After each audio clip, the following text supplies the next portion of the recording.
तरुण वयात त्यांच्यावर वैधव्य येतं. हा पुरुषांचे आणि बायकांचे प्रॉब्लेम खरंच खूप वेगळे असतात. दोघांमध्ये कुठलं साम्य, कुठल्या समस्या त्यांना आजच्या काळात भेडसावतात? विधवांच्या बाबतीत आपल्याकडे बऱ्यापैकी बोललं जातं, पण विधुरांचं काय? ते इमोशनली खूप डॅमेज होतं त्याच्यामध्ये. आपल्या जवळचं कोणतरी गेलंय आपल्या समोर, तिथेच कोलॅप्स होतात. बायकांच्या केसमध्ये एक पार्टनरच गेलाय, तर आता पूर्ण घराचं फायनान्शियल मॅनेजमेंट मी कसं करू? कारण तोपर्यंत त्यांना व्यवहार बाहेर काहीच माहित नसतं. पुरुषांना मोहरी आणि जिरं यातला फरक माहिती नसतो. मुलगा मुलगी कितवीत शिकतायत हेही ठाऊक नसतं, कारण बायकोच सगळं मॅनेज करत असते. घरातल्यांचा देखील दृष्टिकोन बदललेला असतो. काही पुरुषांना डिझायर नसते परत लग्न करण्याची, तरी त्यांना फोर्स केलं जातं की मुलांचं कोण बघणार, तिची जबाबदारी आता आपल्यावरती पडेल ही भीती एक असते. करता पुरुष गेल्यावर सगळं तुमच्या डोक्यावर धाडकन कोसळतं एकदम. कोविडची लाट जेव्हा आली होती त्याच्या दुसऱ्या लाटीत आय लॉस्ट माय हजबंड. नमस्कार, आमच्या नॉलेज कट्ट्यावरती तुम्हा सगळ्यांचं पुन्हा एकदा मनपूर्वक स्वागत.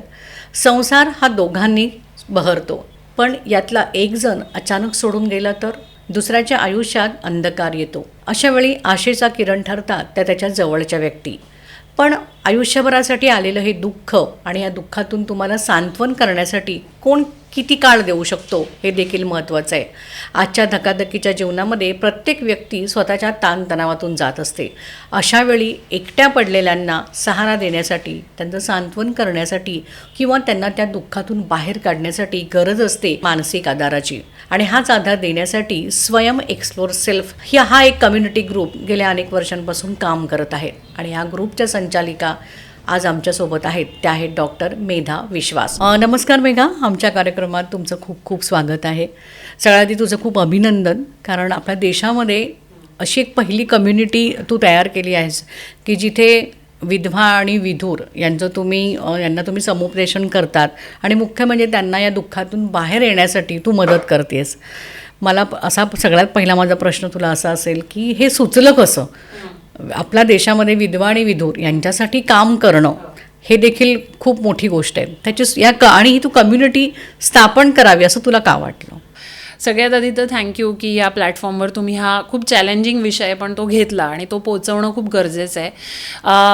विधवा आणि विधूर त्यापेक्षा पण मी म्हणेन तरुण वयात ज्यांच्यावर वैधव्य येतं. So we are talking about young widows आणि विडोअर्स. ओके, कारण सगळ्या एज ग्रुपमधले विधूर आणि विधवा असतात, पण आपण जी कम्युनिटी स्थापन केली आहे ती फक्त तरुण म्हणजे 18 ते 55 या वयोगटातल्या लोकांवर जेव्हा एकटं राहायची वेळ येते, त्यांचा पार्टनर जातो, म्हणजे not in terms of divorce, जातो म्हणजे एक्सपायर होतो, डेथमुळे जे सेपरेट होतात त्यांच्याबद्दल आपण बोलतोय. सो अशी कम्युनिटी नाही आहे आपल्याकडे. म्हणजे तुम्ही म्हणलात तसं विधवांसाठी भरपूर कम्युनिटीज आहेत सगळ्या वयोगटातल्या, त्यांना सक्षम करण्याच्या दृष्टीने किंवा त्यांना आधार देण्याच्या दृष्टीने. पण तरुण वयात ज्यांच्यावर वैधव्य येतं त्या पुरुषांचे आणि बायकांचे प्रॉब्लेम खरंच खूप वेगळे असतात. ती चॅलेंजेस खूप वेगळी असतात. तर त्यावर काम करणारी कुठचीच कम्युनिटी किंवा संस्था दुर्दैवाने आपल्याकडे नाही आहे. आणि जे तुम्ही विचारलं की कसं सुचलं, तर जेव्हा खरं तर आपल्यावर वेळ येते त्याच्याशिवाय आपण हातपाय मारत नाही असं आपण म्हणतो, ते खरं आहे. तर दुर्दैवाने असं झालं की कोविडची लाट जेव्हा आली होती त्याच्या दुसऱ्या लाटीत, सेकंड वेव्हमध्ये आय लॉस्ट माय हजबंड. तर त्याच्यानंतर सगळ्याच गोष्टी एकदम तुमच्या डोक्यावर, एक पार्टनर आपला जातो म्हटल्यावर, घरातला अर्निंग सोर्स, मेन सोर्स करता पुरुष गेल्यावर सगळं तुमच्या डोक्यावर धाडकन कोसळतं एकदम आणि यू कॅनॉट फिगर आउट की आता काय पुढे.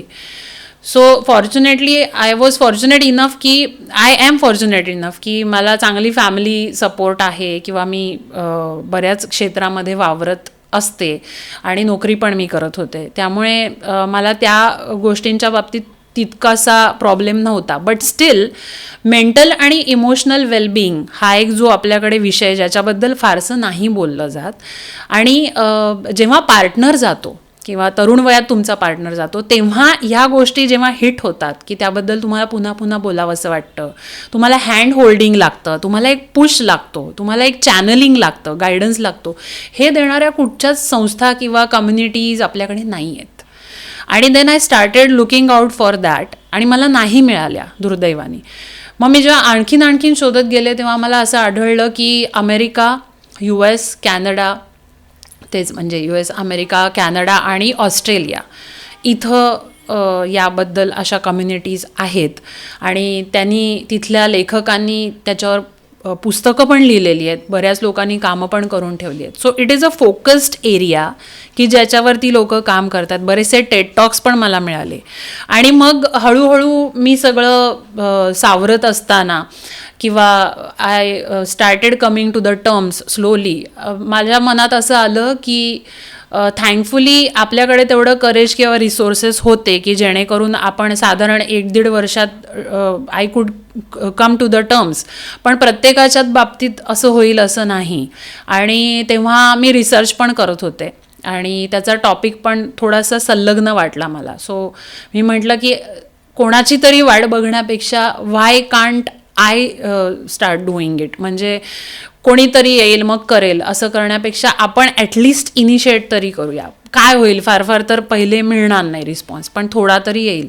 पण हा टॉपिक कोणी घेतच नाही आहे ना, कोणाला ह्याबद्दल बोलायचं आहे. म्हणजे तरी मी म्हणेन की विधवांच्या बाबतीत आपल्याकडे बऱ्यापैकी बोललं जातं, पण विधुरांचं काय, त्याच्यात सुद्धा जे यंग विडोअर्स आहेत, यंग एजमध्ये ज्यांच्यावर वैधव्य येतं पुरुषांवर, त्या बाबतीत तर काही व्हॉइसच नाही आहे. सो तिथून ॲक्च्युली सुरुवात झाली आणि मग साईड बाय साईड मी माझं रिसर्च कंप्लीट करत होते. ॲडिशनली मी त्याच्यात काही सायकोलॉजिकल जे काही लर्निंग असतात ते ॲड करत गेले आणि मग हळूहळू सुरुवात झाली अशी ती संकल्पना. हो. तर कम्युनिटी बेसिकली म्हणजे तिथूनच की आपण सुरुवात करू. जसं आपण सुरुवात करतो तसं आपल्याला बऱ्याचशा गोष्टी कळत जातात, जसे आपल्याकडे केसेस येत जातात. त्यामुळे तशा इम्प्रूव्हमेंट्स पण होत आहेत, अजूनही होत आहेत. त्या मी इन्कॉर्पोरेट करते, कारण प्रत्येक केस जेव्हा येते त्या अनुषंगाने नवीन नवीन प्रॉब्लेम्स पण तुम्हाला कळतात. सो ते पण आपण इन्क्लुजन त्याचं करत असतो. तू डॉक्टरेट मिळवलेली आहेस, त्या डॉक्टरेटचा यामध्ये काय तुला उपयोग होतो? हो, मुळात तुम्हाला खूप गंमत वाटेल की वेगवेगळ्या क्षेत्रात मी कशी कलेक्टिव्हली काम करते. मुळात मी IT प्रोफेशनल आहे, म्हणजे मी जॉब करते. गेल्या 20-25 वर्षापासून मी संगीत, नाटकं आणि थिएटर याला संलग्न आहेत. बऱ्याचशा ठिकाणी मी सिरियल्स, ॲड्समधनं काम केलं आहे. व्हॉईस ओव्हर आर्टिस्ट पण आहे. So it is a parallel profession for me. आणि थिएटर आर्टिस्ट म्हणून मला नेहमीच एक खूप त्याच्याबद्दल पॅशन आहे.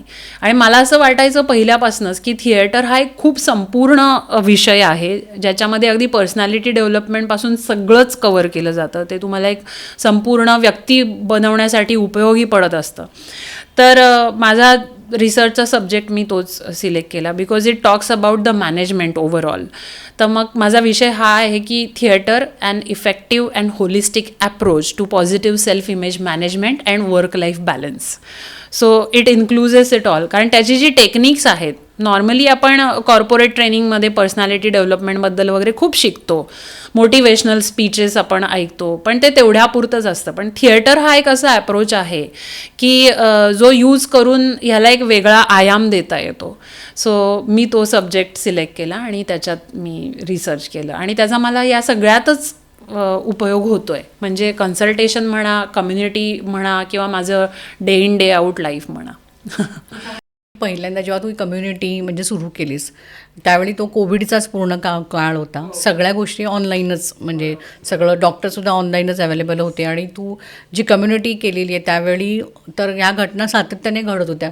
कोणाचा तरी जोडीदार जात होता, म्हणजे फार भयंकर ते दिवस होते.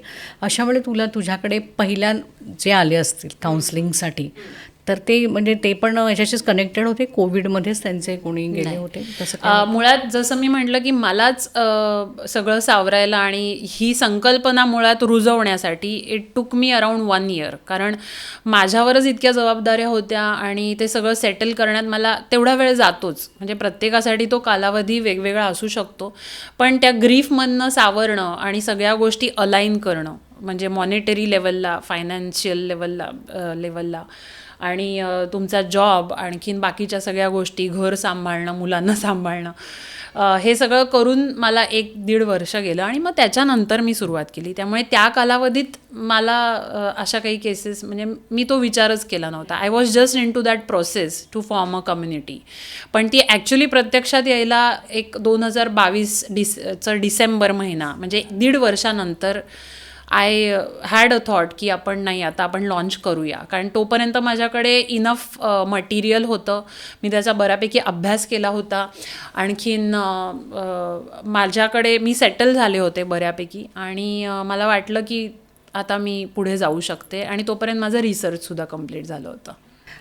तुझ्याकडे जे येणारे आता जे आहेत, म्हणजे जे विधूर असतील किंवा विधवा असतील तुझ्याकडे येतात, म्हणजे दोघांमध्ये कुठलं साम्य, कुठल्या समस्या त्यांना आजच्या काळात भेडसावतात? बरोबर. ओके, सो आपल्याकडे लोकांना इथपासूनच माहिती नाही आहे की काउन्सिलिंग आणि कन्सल्टेशनमध्ये काय फरक आहे. Counselling is a big umbrella, आणि ती पूर्णपणे एक सायकियाट्री किंवा सायकोलॉजिकल हेल्थ ह्याच्या अंडर काउन्सिलिंग आपण सेशन घेतो. Whereas consultation is very focused. म्हणजे एका फोकस्ड ग्रुपला जेव्हा तुम्ही टार्गेट करता आणि फक्त त्यांच्यासाठी काम करता कुठल्याही क्षेत्रात, then it is called as consulting. So basically जेव्हा ही कम्युनिटी सुरू केली किंवा त्यांचं कन्सल्टेशन सुरू केलं, तेव्हा सगळ्यात मेन प्रॉब्लेम जे कॉमन तुम्ही म्हणलात ते फेस करावे लागतात. तर मी पॉईंट बाय पॉईंट तुम्हाला सांगते की सगळ्यात पहिले तर तरुण वयात ही पहिली डेथ असू शकते बघितलेली, त्याआधी डेथच बघितलेली नसते. पुरुषांच्या बाबतीत कदाचित शक्य असतं की ते खूप सोशलाइज्ड असतात आणि ह्या प्रसंगांना त्यांना सामोरं जावं लागू शकतं. पण काही वेळेला असं होतं की त्यांनी बघितलेलं असतं, they are grown up in a very secured atmosphere. पण स्त्रियांच्या बाबतीत बेसिकली की असं होऊ शकतं की हिट होणं पहिलं की आपल्या जवळचं कोणतरी गेलं आहे आपल्यासमोर, इतक्या जवळचं, हेच मुळात पहिलं आयुष्यातलं फेस केलेली गोष्ट असू शकते. सो तिथेच कोलॅप्स होतात की इतकं जवळचं कोणतरी लूज झालं आहे, हा एक पॉसिबिलिटी असू शकते. त्याच्यानंतर लगेचचे येणारे प्रश्न म्हणजे आता पुढे काय, व्हॉट फ्युचर होल्ड्स, की मी पुढे मनी मॅनेजमेंट कसं करायचं आहे. पुरुषांच्या बाबतीत आपल्याकडे असं गृहीत धरलं जातं की त्यांनी घर रन करायचं आहे, त्यामुळे त्यांच्याकडे तितकेसे प्रश्न म्हणजे चॉईसच नसतो, त्यांना करावंच लागतं. बट व्हेअरॅज बायकांच्या केसमध्ये, whether it is a working woman or non working woman, housewife, दोघींनाही प्रश्न हा असतोच की एक पार्टनरच गेला आहे, तर आता पूर्ण घराचं फायनान्शियल मॅनेजमेंट मी कसं करू. म्हणजे फायनान्सचे प्रश्न सगळ्यात पहिले येतात. येस. आणि त्याच्यात पण मुलं असतील तर मग त्यांना मी त्याच पद्धतीचं संगोपन पुढे देऊ शकेन का, की त्यांना काही कॉम्प्रोमाइजेस करायला लागतील in terms of education, in terms of lifestyle, जी आपण दोघं अर्न करत असताना जी थोडी आपण छान पद्धतीने जगू शकतो, ते आता मला कुठे कॉम्प्रोमाइज करायला लागेल का, हा एक प्रश्न येतो. मग त्याच्यात मुलं ॲडजस्ट होतील का, मुलं कोऑपरेट करतील का, हे प्रश्न येतात. हे तर बेसिकच आहेत. त्याच्यानंतर पूर्ण आयुष्य मग मला पूर्ण एकट्यानेच काढायचं आहे का, की पुढे जाऊन मी काही पुढे विचार करायचा आहे. अर्थात तेव्हा आपण त्या झोनमध्येच नसतो, पण it could be a random thought, कारण आपण दोघांविषयी बोलतो आहे. सो स्त्रियांच्या बाबतीत काही प्रश्न असतात, पुरुषांच्या बाबतीत काही प्रश्न असतात. जो मी आत्ता बोलते की मी पूर्ण आयुष्य एकटाच राहू का, हे पुरुषांच्या बाबतीत होतं. त्यांना हा प्रश्न पडू शकतो की अरे मी पूर्ण आयुष्य कसं एकटा काढू, कोणी मला कंपॅनियन पाहिजे का. तर हा एक प्रश्न येऊ शकतो. लॉस ऑफ फायनान्शियल सिक्युरिटी जे आपण बोललो, लॉस ऑफ आयडेंटिटी स्त्रियांच्या बाबतीत, म्हणजे मिसेस असतं ते डायरेक्ट श्रीमती होऊन जातात. सो इट्स अ चेंज करायला पेपरवर खूप सोपं आहे, but it's a big journey, कारण त्याच्यामध्ये खूप गोष्टी इन्व्हॉल्व असतात की तुमचं सोशल स्टेटसच एकदम जातं. आणि आपण किती पुढारलेले असलो ना, जरी आपण 21व्या शतकात जगतोय, तरीसुद्धा अशा ठिकाणी वेळोवेळी त्यांना हे फील करून दिलं जातं की you are holding a different marital status नाव. ते पुरुषांच्या बाबतीत फारसा फरक नाही पडत सिंगल असले तरी. पण जे सोशल गॅदरिंग्ज असतात की जिथे आयडेंटिटी तुमची हायलाईट होत असते स्त्रियांची सतत, तिथे पण हे सतत फील करून दिलं जातं इदर, किंवा त्यांना स्वतःलाच फील होतं की आता नाही यार, I cannot be a part of these gatherings anymore. So ती एक लॉस ऑफ आयडेंटिटी हा एक जो विषय आहे तो स्त्रियांच्या बाबतीत होऊ शकतो. कॉन्फिडन्स, लॉस ऑफ कॉन्फिडन्स, मग हे दोघांच्याही बाबतीत होऊ शकतं. म्हणजे सतत आयुष्यभर नवऱ्यावरती डिपेंड राहणाऱ्या महिलांना जास्त त्रास होतो. किंवा व्हाईस वर्सा, की पुरुषांना मोहरी आणि जिरं यातला फरक माहिती नसतो, कारण स्वयंपाकघरात कधी गेलेलेच नसतात. हाऊस होल्ड मॅनेज करणं हे यांना माहिती नसतं. काहींच्या केसेसमध्ये असं पण झालं की मुलगा मुलगी कितवीत शिकतायत हेही ठाऊक नसतं, कुठच्या क्लासला जात आहेत, कारण बायकोच सगळं मॅनेज करत असते हाऊस होल्ड. लॉन्ड्रीवाल्याला कधी द्यायचे कपडे, ते कुठनं आणायचे, तो कधी आणून देतो, ते खर्च काय असतात, हे घरातली भाजी, या सगळ्या गोष्टी त्यांना नसतात माहिती. कारण कधी पडलेल्याच नसतात. It is a division of work always, right. Whereas बायकांना थोडं मल्टीटास्क करायची सवय असतेच. म्हणजे जरी तुम्ही नोकरी करत असलात तरी घर हे बघावंच लागतं. त्यामुळे त्या कोप करू शकतात. ज्या वर्किंग प्रोफेशनल आहेत त्या पटकन करू शकतात कोप. पण इथे आपण we are talking about the mental support किंवा इमोशनल सपोर्ट.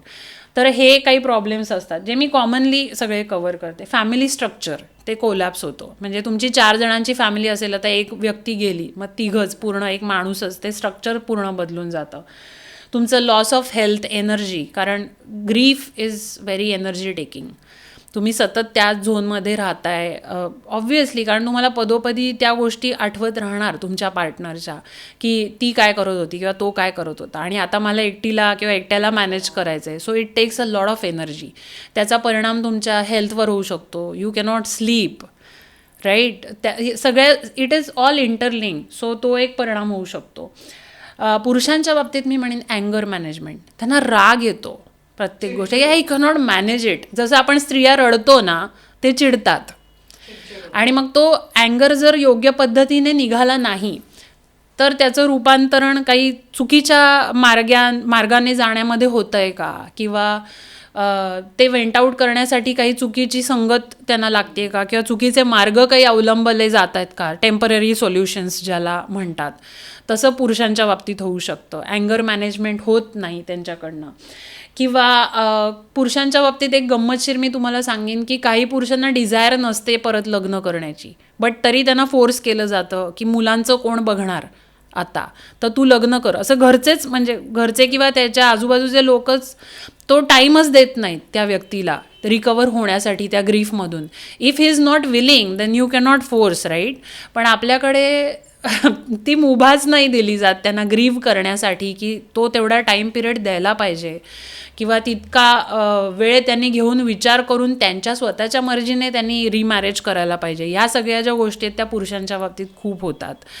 सो तो एक चॅलेंज. म्हणजे बरेच लोक असे येतात की आम्हाला नाही करायचं आहे पण मला फोर्स केला जातो आहे की कसं मॅनेज करणार आहे.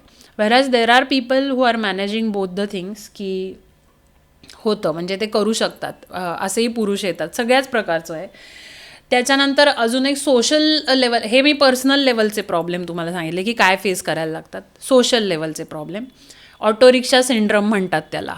म्हणजे जसं रिक्षाला 3 चाकं असतात आणि एक चाक एकटंच चालत असतं आणि 2 चाकं सोबत चालत असतात. सो तुमच्याबरोबरचे जे फ्रेंड्स आहेत, कपल फ्रेंड्स, ज्याच्याबरोबर तुम्ही अगोदर जात होतात, मिक्स होत होतात, ते दूर जातात because they are in a जोडी, कपल, आणि तुम्ही एकटेच चालताय. So it is like a auto rickshaw, की तुम्हाला असा फील येत राहतो की मी एकटेच ड्राईव्ह किंवा एकटाच ड्राईव्ह करतोय, एकच चाक चालतंय आणि they are still together. So कुठेतरी आणि कुठेतरी तुम्ही मग अलूफ होत जाता किंवा तुम्हाला अलूफ केलंही जातं समहाऊ, कळत किंवा न कळत, इंटेन्शनली नॉन इंटेन्शनली ह्या गोष्टी होतात की आता काय बोलायचं हेच लोकांना कळत नाही.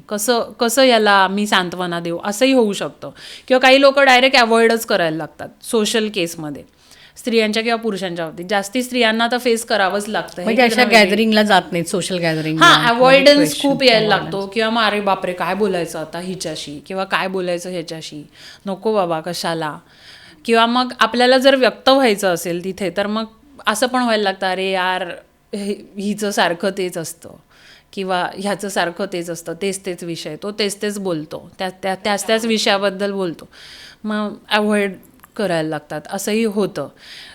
सो असे वेगवेगळे खूप प्रश्न आहेत जे पर्सनल आहेत, सोशो पर्सनल आहेत आणि सोशल पण आहेत. अशा वेगवेगळ्या फ्रंट्सवर, म्हणजे हे फार कमी मी तुम्हाला सांगितले कारण आपल्याला बरंच कवर करायचं आहे थोड्या वेळात. सो असे मेन प्रश्न हे असतात की फेस करावे लागतात. आणि ह्या सगळ्यामध्ये ना तुम्हाला सतत पुश केलं जातं की नाही, you have to do anyway, we have to do, we are aware.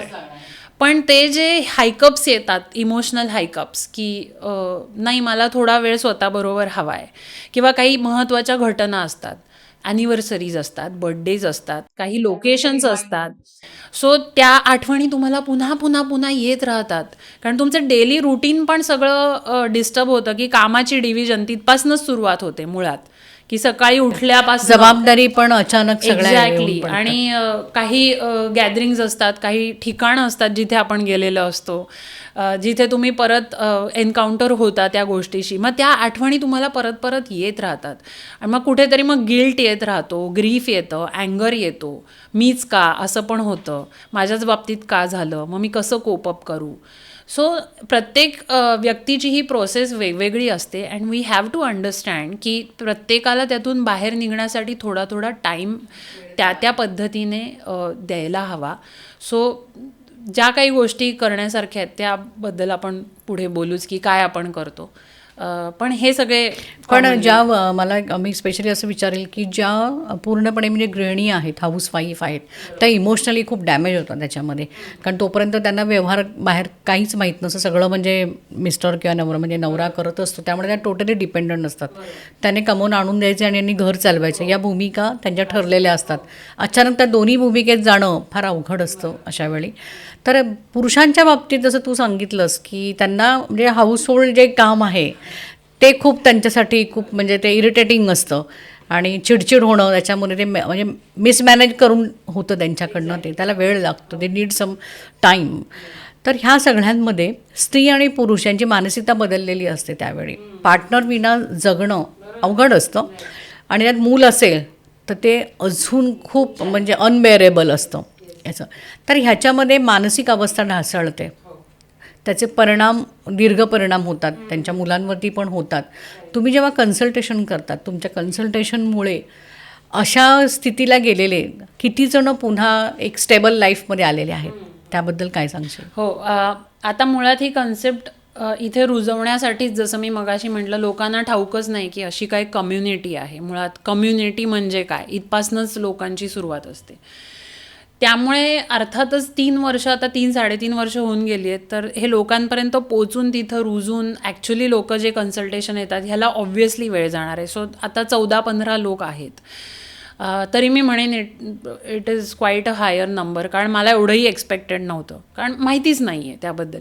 आणि मग मी कसं बोलू, काय बोलू, म्हणजे किती वेळेला मला जायला लागेल, समजून घेईल का समोरचा माणूस. मग त्यातून येणारे काही साईड इफेक्ट्स की हे खूप स्क्रुटिनाईज करून घ्यावं लागतं. जेव्हा पहिल्यांदी व्यक्ती येते, मग त्याची बॅकग्राऊंड काय आहे, त्याचं प्रॉपरली स्क्रीनिंग, 2-3 सेशन स्क्रीनिंगमध्येच जातात. बॅकग्राऊंड समजून घेणं, कशा पद्धतीने पार्टनर गेला आहे, कुठच्या सिच्युएशनमध्ये गेला आहे, काय एजला गेला आहे, ह्याच्यावर पण ग्रीफ वेगवेगळं डिपेंड असतं. कोणी सुसायडल डेथ केली असेल, म्हणजे झाली असेल, तर त्याचं ग्रीफ वेगळं असतं. कोणाची ॲक्सिडेंटल असेल, कोणी काही बऱ्याच जुन्या आजारांनी बरेच वर्ष आजाराशी झुंजत असेल आणि मग गेलेली असेल. ह्या प्रत्येकाला ग्रीफ आहे, एक पॅटर्न आहे, पण त्याचे पॅटर्न्स डिफरंट आहेत. सो आणि ती व्यक्ती कशी आहे मुळात तुमच्याकडे आलेली, कारण प्रत्येकाचा इमोशनल कोशंट आणि प्रत्येकाचं दुःख घेण्याची किंवा पचवण्याची ताकद ही प्रत्येकाची सेम नसते. मग बी इट अ हाऊसवाईफ और बी इट अ वर्किंग प्रोफेशनल, जसं तुम्ही म्हणलात, तर जरुरी नाही आहे की एखादी हाऊसवाईफ आहे म्हणून ती पटकन सावरणार नाही, आणि जरुरी असंही नाही आहे की एखादी वर्किंग प्रोफेशनल आहे म्हणून ती पटकन सावरेल. It can be a completely different scenario as well, कारण ते इमोशनल प्रत्येकाचं डिपेंड असतं. आणि तुम्हाला ना म्हणजे ते समजून घेण्यासाठी थोडा वेळ त्यांना बोलतं करण्यासाठी सुद्धा, की काय पद्धतीने हे झालं. कारण काही वेळेला ते मोस्ट ऑफ द लोक जेव्हा येतात ना, ते ग्रीफ तर असतंच, चिडचिड असते, गिल्ट असतो. हो, म्हणजे आपण हे त्यावेळी नाही केलं, त्यावेळी करायला हवं होतं, कदाचित मी हे केलं असतं तर, म्हणजे आपण म्हणतो की जिवंतपणी किंमत नव्हती आणि गेल्यावरती तुम्ही, किंवा त्या प्रोसेसमध्ये काय झालं असेल हे जे आपण फिगर आउट करतो ना, की you don't get a closure to it, की एक्झॅक्टली आपल्या पार्टनर जेव्हा गेला तेव्हा काय झालं असेल, किंवा त्याने एखाद्याने सुसाईड केली तर वाय डिड ही टूक दॅट स्टेप, किंवा त्याने किंवा तिने ही स्टेप का घेतली, तोपर्यंत येईपर्यंत मला कसं कळलं नाही, मग मी कुठे चुकले का, कमी पडलो का, किंवा कमी पडले का समजून घेण्यात, किंवा माझ्याकडनं काही राहिलं का, हे प्रश्न पुन्हा पुन्हा येत जातात डोक्यात.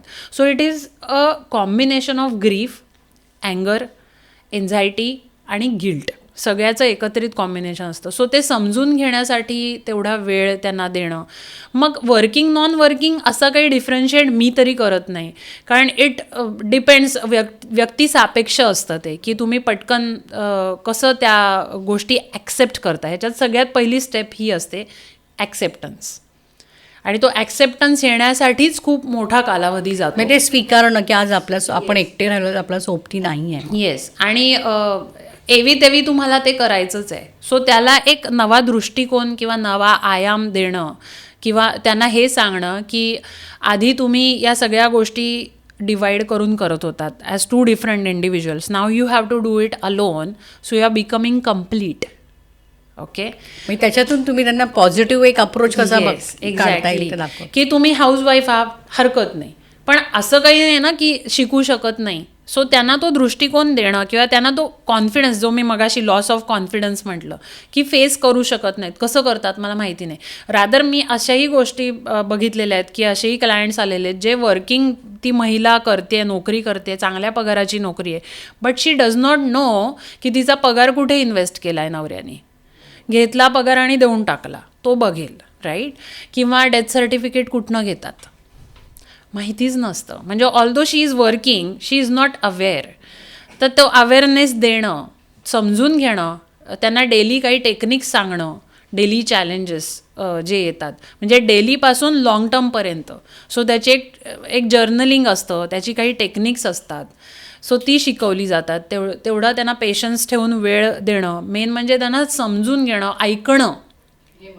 आपल्याला आजकाल सगळ्यांना स्वतःचं सांगायचं असतं, कोणाला समोरच्याचं ऐकायचं नसतं, आणि परत परत तर अजिबातच ऐकायचं नसतं. सो तेवढा वेळ त्यांना देणं, ते ऐकून घेणं, त्यांना त्या प्रकारची सोल्युशन, सगळ्याला सोल्युशन असेल असंही नाही, आणि ते त्यांनाही ठाऊक असतं की प्रत्येक गोष्टीला सोल्युशन नसतं. पण तेव्हा ना तुम्हाला फक्त कोणतरी समजून ऐकून घेणारं, आणि त्यातून तुम्हाला काय नेव्हिगेशन मिळतं आहे, समोरची व्यक्ती तुम्हाला काय सांगते, ह्याचीच मोस्टली गरज असते येणाऱ्या लोकांना. सो अशा बऱ्याचशा टेक्निक्स आहेत.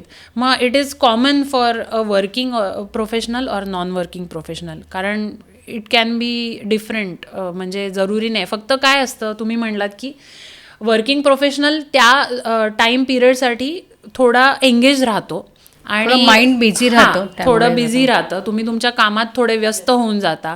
सोशलायझिंग होतं तुमचं बऱ्यापैकी बाहेर गेल्यामुळे. तुम्ही 4 नवीन लोकांना भेटता, 4 नवीन गोष्टी तुमची इच्छा असो वा नसो तुम्हाला शिकायला लागतात. सो हे नॉन वर्किंग प्रोफेशनलच्या, म्हणजे नॉन वर्किंग वुमन किंवा मेन पण असं असू शकतं की आपल्याकडे नाही आहे, पण फॉरेनला ही कन्सेप्ट आहे की बायको नोकरी करते आणि नवरा घर सांभाळतो. हाऊस हजबंड, आपल्याकडे हाऊस वाईफ आहे तसं. सो तसंही होऊ शकतं. तर त्यांना तो एक अँगल देणं मुळात, की you are getting an opportunity to become a complete person. So तुम्हाला बाहेरच्या गोष्टी पण येत आहेत, आणि तुम्ही घरातलं पण करताय. हा एक दृष्टिकोन देणं, की it is an opportunity, you look at it as an opportunity, not as a failure. आजही आपल्या समाजामध्ये प्रामुख्याने मी म्हणेल की विधवा महिला किंवा एकल महिला असतील, त्यांच्याकडे बघण्याचा दृष्टिकोन जो जुना आहे तोच आहे, फार काही बदललेला नाही आहे. लोक फक्त सांगताना तो सांगतात, थोडंसं आम्ही ॲडव्हान्स झालो आहे म्हणून, पण म्हणजे रूट्समध्ये तेच थॉट्स त्यांच्या असतात. तुझ्याकडे अशा काही महिला येतात की जेव्हा की बाबा सगळं आता म्हणजे नाही आहेत, मी एकटीच राहिलेले आहे, पण घरातल्यांचा देखील दृष्टिकोन बदललेला असतो, तिची जबाबदारी आता आपल्यावरती पडेल ही भीती एक असते, त्यामुळे हळूहळू मग त्यांच्यापासून थोडंसं लांब जाणं, तिच्या जबाबदाऱ्या घेणं, त्यात मूल असेल तर अजून थोडंसं लांब जाणं, की नंतर मग ह्यांचं सगळी जबाबदारी आपल्यावरती येईल. अशा देखील महिला आजही आहेत. तर तुझ्याकडे अशा काही महिला येतात का, म्हणजे हे सगळे प्रॉब्लेम्स आणि तू त्यांना मग कशा पद्धतीने कन्सल्टेशन देतेस? मुळात त्यांना मी आधी विचारते की त्यांचे नातेसंबंध कसे आहेत घरातल्यांशी, किंवा त्यांची बॅकग्राऊंड काय आहे. जसं मी म्हटलं की त्यांचं व्यवस्थित स्क्रीनिंग केलं जातं, किंवा आत्तापर्यंत जे काही लाईफ त्या जगल्यात तेव्हा त्यांचे इतरांशी रिलेशनशिप कसे होते, खरंच चांगले होते का वरवर दाखवायला चांगले होते, की काय रूट कॉज काय आहे त्याच्यामध्ये, ते खूप मॅटर करतं. ते खूप मॅटर करतं. कारण मुळात तो एक प्रिज्युडाईज माइंड घेऊनच ती व्यक्ती येत असेल किंवा घरच्यांचं सुद्धा तसंच असेल, तर मुळात ते तुम्हाला त्याच्यावर मेन कन्सल्टेशन द्यावं लागतं. की मी म्हटलं ना, सगळ्याचं मूळ आहे ॲक्सेप्टन्स. आपल्याला फ्रिक्शन कधी होतं किंवा संघर्ष आपण म्हणतो वैचारिक असो किंवा कुठच्याही पद्धतीचा, तो कधी होतो जेव्हा आपल्याला ती गोष्ट स्वीकारणं हे मान्य नसतं. सो मुळात सगळ्यात पहिली गोष्ट सगळ्याच्या मुळाशी जी आहे ती म्हणजे ॲक्सेप्टन्स, की हो, मला आता कोणीही मदत करणार नाही आहे, हे ॲक्सेप्ट करणं. कारण ती कुठेतरी होप असते ना, की आता असं माझ्यासोबत झालं आहे, मग आता करायला पाहिजे. काही वेळेला ना असंही होतं, अशी उलट्या केसेस पण आलेल्या आहेत, की ती जी व्यक्ती येते ना त्याला सतत विक्टिम कार्ड प्ले करायची सवय झालेली असते. म्हणजे जबाबदारी घ्यायचीच नसते. हां, सिम्पथी सीक करायची असते आणि त्याच्या आड नको असतं करणं, जबाबदारी टाळणं हे पण. सो एक्झॅक्टली असं वागण्यामागे त्या व्यक्तीचा दोष आहे का घरातल्यांचा दोष आहे हे समजून घेणं खूप गरजेचं असतं आधी. आणि त्याचे 3-4 सेशन्स झाल्याशिवाय ते तुम्हाला नाही कळत. काही केसेस, काही असे एक्झाम्पल्स देऊ शकतो? हो आहेत. म्हणजे सेम झालेलं त्या व्यक्तीसोबत, त्या मुलीसोबत. लहान आहे ती, 30-1 वर्षाची आहे. तिला पण छोटा मुलगा, तेव्हा 2च वर्षाचा होता तो. आणि असंच होतं की अचानक सेकंड वेव्हमध्ये तिचा नवरा गेला. But I came to know about it later, जेव्हा ती आली. तर तेव्हा तिच्या सासू सासरे आणि दिरांनी असंच केलेलं की इथे त्यांचं घर होतं ठाण्यात, आणि मग त्याच्यावरनं त्यांचे वाद आणि भांडणं आणि सपोर्ट नाही केला. Then she gradually shifted to her native. तिचे आई वडील जिथे सातारा सांगली त्या परिसरात, तिथे ती गेली आणि तिथे मग तिने जॉब करायला सुरुवात केली. शी वॉज क्वाईट एज्युकेटेड आणि तेव्हा ती जॉब नव्हती करत, बिझनेस फ्रीलान्स करत होती. पण मग मुलगा लहान आहे आणि हे सगळं केल्यावर मग ते घराचे वाद वगैरे. पण तेव्हा मग हे समजून घ्यायला लागलं की हे पहिल्यापासून तसेच आहेत का, हिलाच जबाबदारी घ्यायची नाही आहे, असंही असतं. खूप there is a very thin line. कारण जर प्रत्येक वेळेला तुम्ही जर असंच म्हणत राहिलेत की बाबा नाही, मला आता जमतच नाही आहे, मला सारखा आधारच लागतो, ठीक आहे, मग तुम्ही या ना कम्युनिटीमध्ये, आम्ही तुम्हाला गाईड करतो, पण करायला तर लागणार ना. नातेसंबंध तुम्ही हे पण सांगतात की नातेसंबंध तुम्ही कसे, म्हणजे ज्यांनी नातेसंबंध सुरुवातीपासून ज्या व्यक्ती सांभाळत आल्यात त्यांच्या दुःखामध्ये देखील नातेसंबंध. आणि मी तेव्हा कन्सल्ट करते की कोणीतरी जो क्लोजेस्ट आहे तुम्हाला, मग ती कोणी तुमची नणंद असेल, बहीण असेल, दीर असेल, जाऊ असेल, कोणी असेल, सासूसुद्धा असेल फॉर दॅट मॅटर, त्यांना घेऊन या. Those who are very good with each other आणि जे सपोर्टिव्ह असतात त्यांना घेऊन या. कारण मुळात अशा वेळेला ना ती व्यक्ती स्वतः इतकी विस्कळीत असते की कसं फिगर आउट करायचं तिला माहिती नसतं, तेव्हा इतरांनी तिला सपोर्ट करायचा असतो. आणि जेव्हा अनफॉर्च्युनेटली काही केसेसमध्ये की त्यांना खरंच सपोर्टच नसतो, मग त्यांचे काय, कोणीतरी तर अशी व्यक्ती असेल ना, एखादा मित्र असेल, मैत्रीण असेल, आई असेल, वडील असेल, बहीण असेल, कोणीतरी असेल जे त्यांना, who is very closest to you. असं नाही ना की नवरा गेला किंवा बायको गेली आणि त्यानंतर मला कोणी क्लोजच नाही आहे, असं नाही होऊ शकत. कोण ना कोण तर असतं. We are social animals. So असं तर कोणी ना कोणी असतंच की काही काळासाठी सपोर्ट देऊ शकतं, अंटील पहिले 2-3 महिने, काही 4 महिने. So you have to take that support. काही लोकांचं असं असतं, अरे कसं सांगू, मग त्यांचीच कामं आहेत, मग आणखीन कुठे मी त्यांना, हे तुम्ही नका ठरवू ना.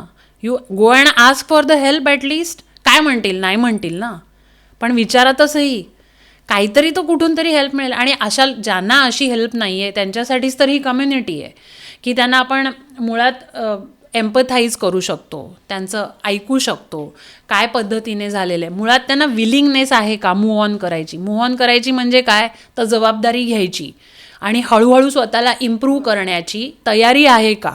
मुळात तुम्ही मदत त्यालाच करू शकता ना की ज्याला स्वतःला त्याच्यातून बाहेर यायचं आहे, ज्याला स्वतःला मदत करायची आहे आणि बाहेर यायचं आहे. ज्याला स्वतःला त्यातनं बाहेर यायचंच नाही आहे किंवा तेच क्रिप कोशातच राहतात, मग त्यांना तुम्ही हात काय तुम्ही अख्खं उचलून वर घेतलं तरी ते खालीच पडणार आहे, असं आहे.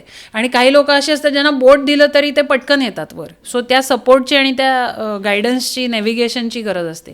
सो कम्युनिटीमध्ये आपण हेच की दरवेळेला त्यांना रडण्यासाठी खांदा असं नसतं.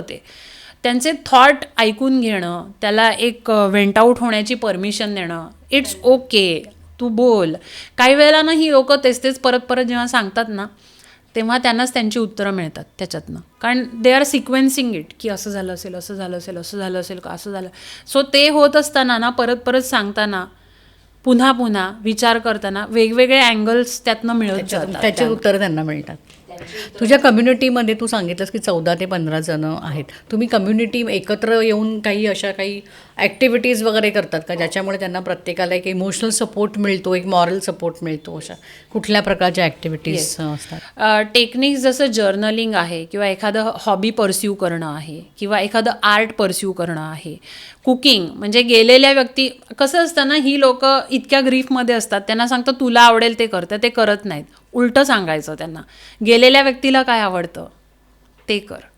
म्हणजे गेलेल्या व्यक्तीला जर समजा गार्डनिंगची आवड आहे, मग तू त्याच्यासाठी कर किंवा तू तिच्यासाठी कर, मग ते करतात. ते त्याच्यात मन रमवायला लागतं. So it is a other way round. Say म्हणतात नाही माझं मन नाही लागत ते, आता मला आवडतच नाही काही, मग त्याच्यासाठी कर. You do it for her or him. त्याला ते आवडायचं ना, मग तू कर. It is like that is the way you will get out of it. किंवा त्या व्यक्तीला गेलेल्या पण बरं वाटेल, असं उलटं सांगावं लागतं त्यांना. So they get engage into those activities. ठीक आहे, एखादी व्यक्ती असेल की जिचा नवरा स्पोर्ट्सवाला असेल, क्रिकेट प्लेअर असेल, आणि तिला त्यातलं काहीच कळत नसेल, but just for the sake of feeling him good, की तो गेला आहे आणि तू काहीतरी ट्राय करतेस, त्याच्याशी कनेक्टेड काहीतरी. हां, त्यांच्याशी कनेक्टेड ठेवण्यासाठी ज्या ॲक्टिव्हिटीज करायला लागतात त्याच्यात त्यांना एंगेज करणं.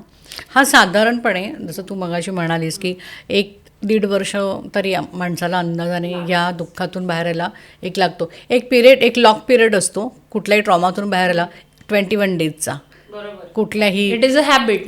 म्हणजे तो माणसाचा स्वभाव आहे, ॲज अ ह्युमन बिंग म्हणतो, आपला नेचर, ह्युमन नेचर. 21 डेजचा एक तो लॉक पिरियड असतो. ही एक ग्रीफ तर खूप मोठं ग्रीफ आहे. याच्यामध्ये थोडासा तो लेंदी होऊ शकतो. याच्यामध्ये काही वेळा मेंटली इतके कोलॅप्स पण होतात की ते परत येतच, जसं तू मगाशी म्हणालीस. कम्युनिटी अशा लोकांसाठी काय करते? तर तेच अशी काही टेक्निक्स आहेत ज्याबद्दल आपण जस्ट बोललो, की त्यांना कुठेतरी एंगेज करून ठेवणं अदर दॅन द वर्क. आणि तुला वाटलं की हे करून पण याच्यातून हे बाहेर येत नाहीयेत, त्याच्यानंतर येते त्याच्याकडे काही अशा इम्पॉसिबल केसेस आहेत. मी त्याच्याकडे येतच आहे. सो जेव्हा तुम्ही कम्युनिटी स्थापन करता तेव्हा सगळे सिनारिओज, सगळी परम्युटेशन, कॉम्बिनेशन्स तुम्हाला विचारात घ्यावीच लागतात. कारण प्रत्येक व्यक्तीला एकच नियम अप्लाय होईल किंवा प्रत्येक व्यक्ती 21 दिवसात नॉर्मल होईल असंही नाही आहे.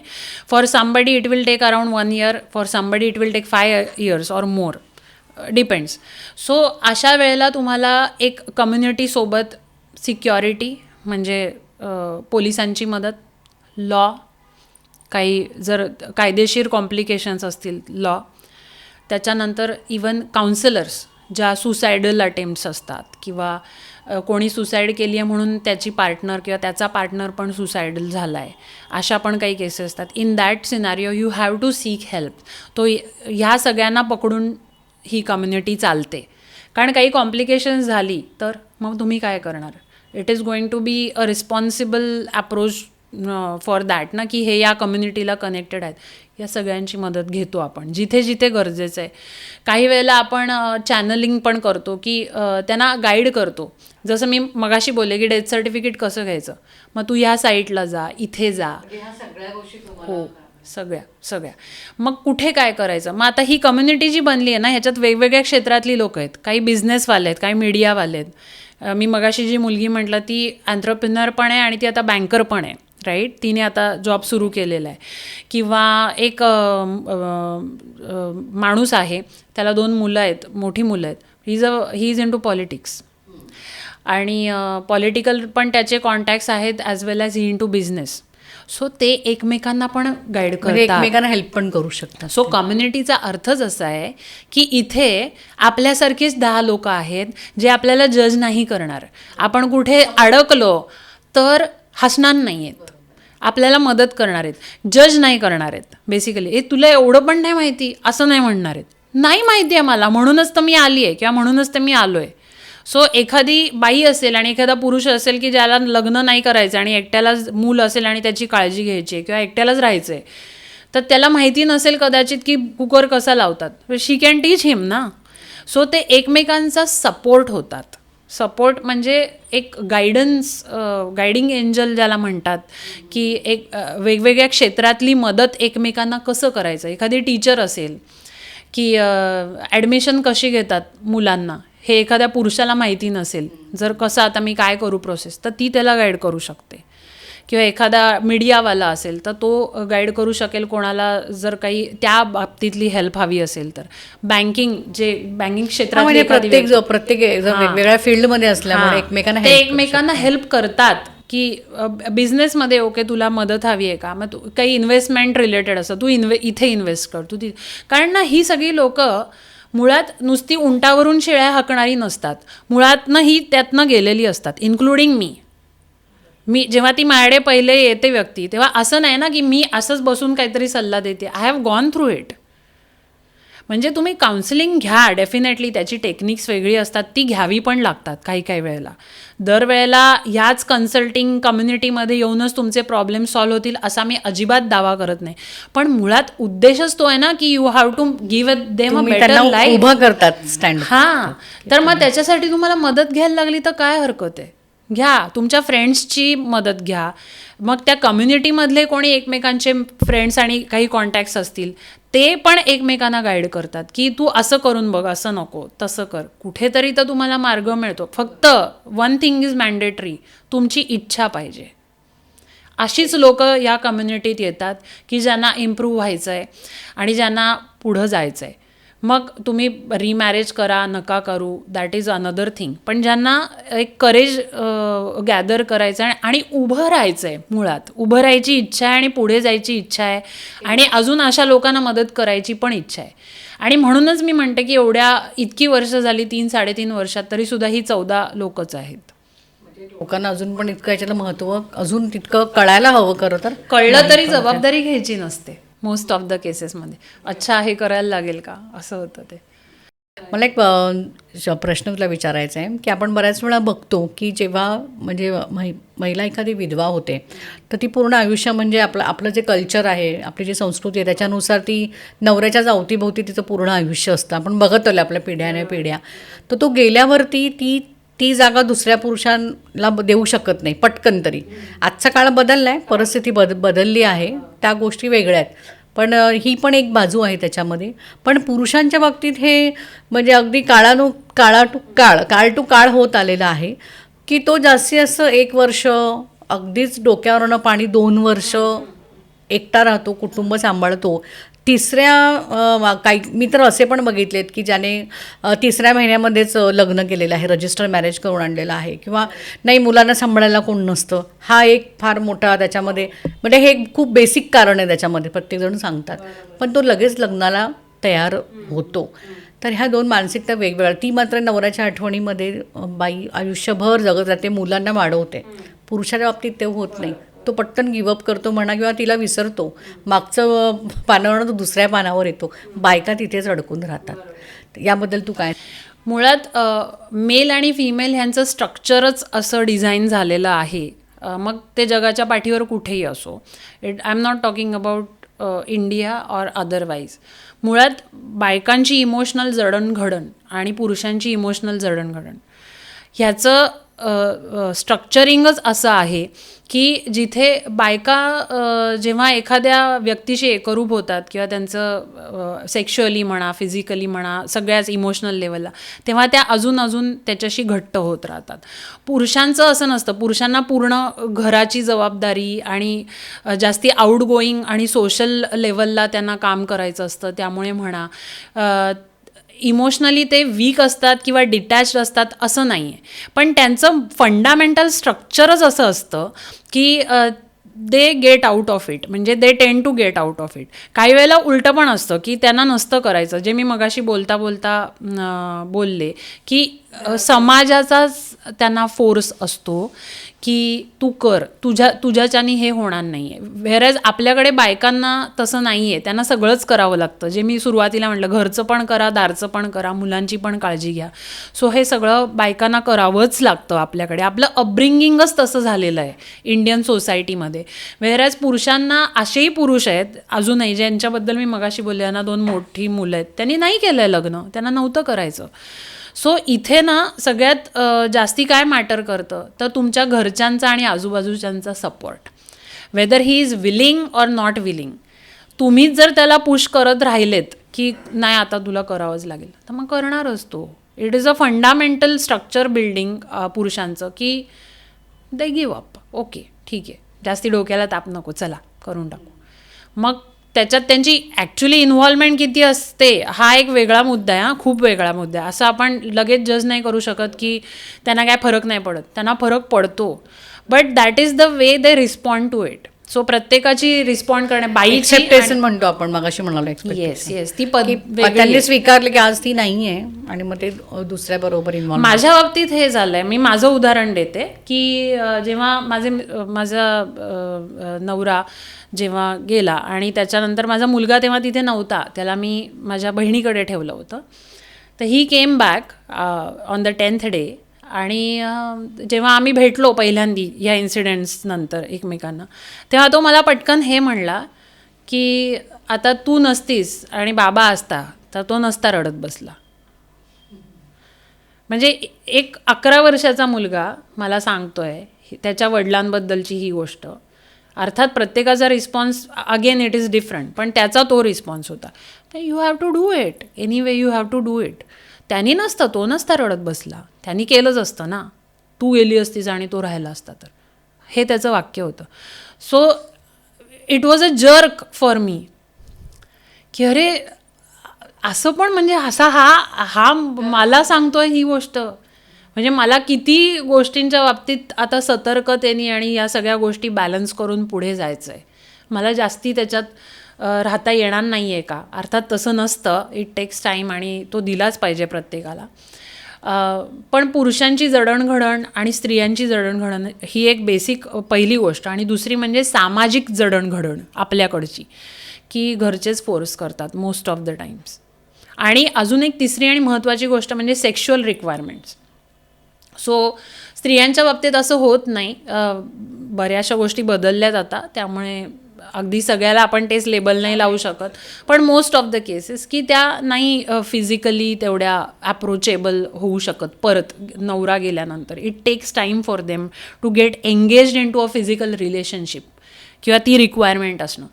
पुरुषांची जडणघडणच अशी झाली आहे ना, आता अगदी बेसिकमध्ये जर सायकोलॉजीमध्ये घुसायचं झालं तर बायका पहिले इमोशनली अटॅच होतात आणि मग त्या फिजिकल होतात आणि मग त्या आणखीन इमोशनली अटॅच होतात. पुरुष हे आधी फिजिकली अटॅच होतात, मग ते इमोशनली एंगेज होतात. आणि वन्स दे डू इट त्याच्यानंतर त्यांची इमोशनल एंगेजमेंट थोडी कमी होत जाते. It's a fact, that is the way we are designed. Okay, so हा एक फंडामेंटल तर झालाच. आणि दुसरं मी म्हटलं सोशल. आणि तिसरी ह्या सगळ्या गोष्टी काय कशाला किती मॅटर करतं आणि तुमचं अपब्रिंगिंग कुठे झालं आहे, कसं झालं आहे, या सगळ्या गोष्टी मॅटर करतात. जाता जाता एक शेवटचा प्रश्न. आजच्या काळामध्ये खूप चॅलेंजिंग आहे सगळं सराउंडिंग. आता आपण म्हणजे ठीक आहे, तुझी कम्युनिटी तू एक उभी केली आहेस की जी विडो आणि विडोवरसाठी काम करते आहे, ही गोष्ट वेगळी आहे. पण आता म्हणजे रिमॅरेज करणाऱ्यांचा पण वेगळा ट्रेंड आहे, कारण nobody want to live alone. Correct. एकटं राहणं आता इतकं सोपं नाही आहे आजच्या परिस्थितीमध्ये वगैरे. असं कम्युनिटी त्याला सपोर्ट करते. सपोर्ट करतेही आणि करतही नाही असं मी म्हणेन, कारण अगेन इट इज व्यक्तिसापेक्ष. कारण मुळात कम्युनिटीचा ॲप्रोच हा त्या व्यक्तीला संपूर्ण बनवणं हाच आहे की तुमचं कुठे अडलं नाही पाहिजे. तुम्ही तुमची कामं सगळी तुम्ही करून पुढे गेला पाहिजेत आणि त्यासाठी आम्ही कायम आहोत हे सांगणारीच ही कम्युनिटी आहे. मग तुम्ही प्रॅक्टिकल मोडवर कुठे अडकलात तिथे पण जितकी आणि जी काय मदत त्यांना लागेल की तू असं कर, तू तसं कर, ज्याबद्दल आपण बोलू. इमोशनल म्हणजे त्यांचं ही ऐकून घेणं, त्या डेट्सना त्या ठिकाणी त्यांना सपोर्ट करणं हे तर आहेच. पण हा अप्रोच देणं की you are becoming a complete person, त्याच्या पुढं जाऊनसुद्धा जर एखाद्याला किंवा एखादीला असं वाटलं की मी म्हातारी झाल्यानंतर मी फिजिकली किती सस्टेन करू शकेन मला माहिती नाही, किंवा एखादा चांगला पार्टनर त्यांना खरंच मिळाला जो त्यांना समजून घेतोय आणि खरंच चांगली साथ त्यांना मिळाली, तर जरूर त्यांनी करावं. पण again it is a very personal decision. कारण त्याच्यातनं जर पुन्हा कॉम्प्लिकेशन्स तयार झाली, जर तुम्ही पूर्ण वेळ दिला नाहीत त्यातनं बाहेर यायला आणि जस्ट एक वे आऊट आणि सोल्युशन म्हणून जर तुम्ही त्याच्याकडे बघत असतात, होऊ शकतो, तर it is not going to work. So तुमची डिपेंडन्सी जी आहे ना, डिपेंडन्सी म्हणून तुम्ही पार्टनर बघताय का, तर डोंट डू दॅट. हा माझा आउटलुक आहे ह्या कम्युनिटीतून जो मी देते. Become a whole person, be capable of doing everything. जेवढ्या जास्तीत जास्त गोष्टी तुम्ही सिंगल हँडेडली करू शकता त्या करा. तुमची डिपेंडन्सी नाही राहिली नाही पाहिजे. आणि जर तुम्ही सोल्युशन म्हणून पार्टनर बघताय तर it is not going to work. जर तुम्हाला खरंच चांगला पार्टनर मिळाला आहे की ज्याच्यामुळे तुमची ग्रोथ होतीये, पार्टनरशिप कशाला म्हणतात, किंवा आपण आणि लग्न का comparison करतो, पण नंतर होऊ शकतं. हां एक्झॅक्टली. कंपॅनियनशिप आपण का करतो की you are expected to grow with each other, not to compare. किंवा जर त्याच्यातच तुमचं एकमेकांना खाली दाखवण्यात आणि इमोशनल ट्रॉमा त्यातून जो नवीन क्रिएट होणार आणि तुमच्या पास्टवरनं जर तुम्ही एकमेकांना बोलायला लागलेत तर मग it is not going to work. So तो खूप एक सजग डिसिजन घेणं गरजेचं असतं. पण त्याआधी तुम्ही कोणावर डिपेंड नाही आहात ना, तुम्ही तुमचं सगळं हँडल करू शकताय ना, हा दृष्टिकोन नेऊन मग पुढे जायचं तर तुम्ही जा, but not as a dependency solution. थोडक्यात इमोशनली जाऊन लगेच असे एका इमोशनमधून तुम्ही बाहेर निघत नाही, तो पण दुसरं एक इमोशन होऊन. आणि अशा केसेस आहेत तशा केसेस बायकांच्या बाबतीत बेसिकली अशा भरपूर की वर्किंग प्रोफेशनल आहेत, त्यांच्या ऑफिसमधलंच कोणतरी त्यांना जातंय कोप करायला की हां मी तुला कसा आधार देतो बघ, then they get into physicalities आणि मग नंतर तो माणूस निघून जातो, मग ती आणखीन व्यक्ती कोलॅप्स होते. Then why are you creating that dependency? You become strong, you become a whole person who can take your own decision and run the house. आणि त्याच्यानंतरही तुम्हाला जर खरंच त्याची गरज आवश्यकता भासते का, तर तुम्ही जरूर करा. But then be ready for all the complications that may arise. हा दृष्टिकोन त्यांना देणं खूप गरजेचं असतं. It is not a short term solution. तुमच्याकडे म्हणजे विचारणा होते तशी, एखादं विचारतो की काय करू, मी करू का नको करू, असं होतं. हो डेफिनेटली. पण म्हणजे सक्षमीकरण हाच ह्याचा मुख्य उद्देश. त्याचं कारण पुन्हा सेकंड इनिंगमध्ये जाण्याआधी त्याचं कारण तुम्ही शोधा, इमोशनली सर्वांगाने त्याचा विचार करा. आणि जर ते तुम्हाला खरोखर एका विकासाकडे किंवा ग्रोथकडे घेऊन जाणार असेल, त्यांनी खरंच तुम्ही चांगल्या पद्धतीने ग्रो होणार असाल आणि तुमचं लाईफ खरंच चांगलं होणार असेल तर जरूर करा, काहीच प्रॉब्लेम नाही. आणि देव न करो तुम्ही सोल्युशन म्हणून दुसरं लग्न केलं आणि पुन्हा तेच झालं तर, until you learn that it will come back to you, असं होऊ शकतं ना. So this is not a solution. जर तुम्हाला खरंच एक संपूर्ण आधार म्हणून किंवा एक खरंच छान कोणीतरी मिळतंय आणि ज्याची तुमची खरंच ग्रोथ होते आहे तर तुम्ही करा, डेफिनेटली करू शकता. मेघा, तुझं काम खरंच खूप छान आहे आणि मुख्य म्हणजे तुझ्या कामामधून तू ज्यांना खरंच गरज आहे अशा माणसांना घडवतेस, ज्यांना मानसिक आधाराची गरज आहे, ज्यांना समाजामध्ये पुन्हा नव्याने आपलं आयुष्य सुरू करण्याची जी गरज असेल त्याचं काम तू करते. तुझ्या कामाला आपलं महानगर आणि आमच्या ओंदी मालनीच्या खूप खूप शुभेच्छा. आज तू तुझ्या अगदी धावपळीच्या सगळ्या शेड्यूलमध्ये आलीस, त्याबद्दल तुझे विशेष आभार. खूप खूप धन्यवाद. पुन्हा एकदा खूप छान प्लॅटफॉर्म आहे हे पोचवण्याचा लोकांपर्यंत, त्यामुळे मनापासून आभारी. थँक्यू.